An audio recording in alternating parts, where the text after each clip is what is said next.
창세기 18장 9절에서 15절. 오늘 본문은 아브라함으로부터 정성 어린 대접을 받으신 하나님께서 아브라함의 아내 사라에게 아들이 있게 될 것을 예고하시는 내용입니다.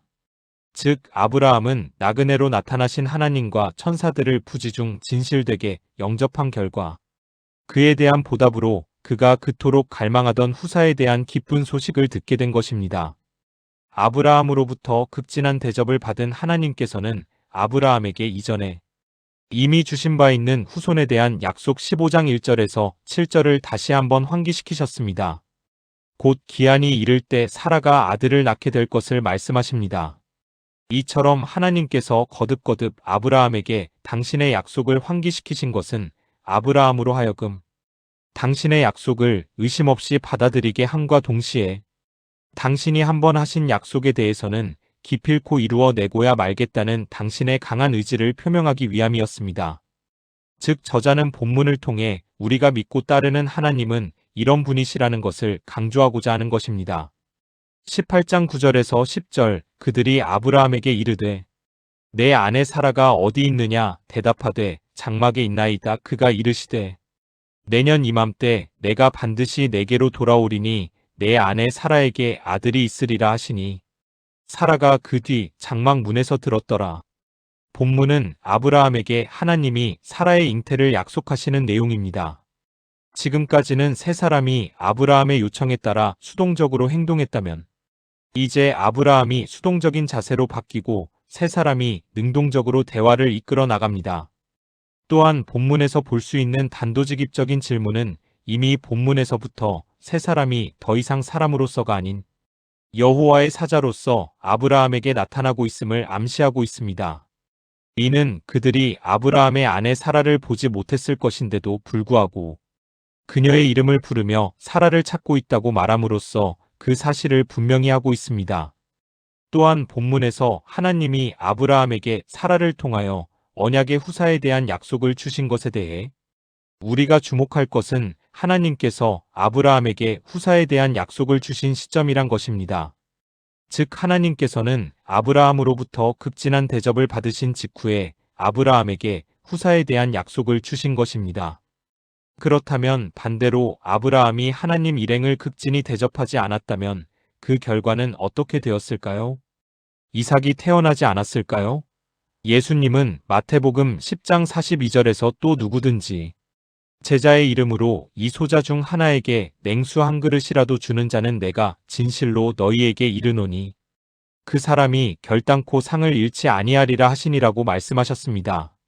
이로 보아 하나님은 우리의 주변에 소외되고 힘없는 나그네나 과부, 고아에 대해 도와주는 것을 좋아하신다는 것을 저자는 강조하고 있는 것을 알 수 있습니다. 18장 11절에서 13절. 아브라함과 사라는 나이가 많이 늙었고 사라에게는 여성의 생리가 끊어졌는지라 사라가 속으로 웃고 이르되 내가 노쇠하였고 내 주인도 늙었으니 내게 무슨 즐거움이 있으리요. 여호와께서 아브라함에게 이르시되 사라가 왜 웃으며 이르기를 내가 늙었거는 어떻게 아들을 낳으리요 하느냐. 본문은 하나님이 사라에게 후손을 주시겠다는 약속에 대한 사라의 반응입니다. 우선 아브라함의 나이가 너무나 많다는 것을 강조하고 있으며 자신 또한 생리가 끊어졌으므로 자신은 신체적으로 더 이상 임신이 불가능함을 밝히고 있는 것입니다. 또한 본문의 문맥을 보면 사라가 하나님의 말씀을 의심하였던 것은 분명하다는 것을 알 수 있습니다. 즉, 사라는 겉으로는 아무런 내색도 아니했으나 마음속으로는 비웃었던 것입니다. 그러나 전지전능하신 하나님은 이러한 사라, 마음의 불신앙까지도 알고 계셨다고 본문은 말하고 있는 것입니다. 즉, 사라는 전능하신 하나님의 능력을 바라보지 아니하고 아브라함과 자신의 늙은 모습만 바라봄으로써 하나님의 약속에 대하여 소망을 갖지 못하고 비관적인 생각을 가진 것입니다. 18장 14절에서 15절. 여호와께 능하지 못한 일이 있겠느냐? 기한이 이를 때에 내가 내게로 돌아오리니 사라에게 아들이 있으리라. 사라가 두려워서 부인하여 이르되 내가 웃지 아니하였나이다 이르시되 아니라 내가 웃었느니라. 본문 서두를 직역하면 어떤 일이 여호와께 경이로울 수 있겠느냐입니다. 다시 말해서 인간에게는 기적이라고 생각될 수 있을 일도 하나님께는 그저 평범한 일일 뿐이라는 말입니다. 하나님께서는 여성으로서는 도저히 아이를 가질 수 없는 상황에 놓여 있음을 알고 있던 사라에게 그녀의 불신앙적 태도를 불식시키기 위하여 거듭 약속을 심어주고 계십니다. 아마도 사라는 자신과 대화하고 있는 상대방의 정체가 사람 이상일 것이라는 순간의 판단과 아울러 자신의 속생각까지도 알고 있는 상대방의 능력에 대한 두려움 때문에 더욱 강하게 거짓말을 하고 말았을 것입니다. 이런 사라에게 하나님은 단호하게 책망을 하셨던 것입니다. 이처럼 사람들은 자신이 어떠한 잘못을 범했을 때 그것을 끝까지 은폐하려는 경향이 있습니다.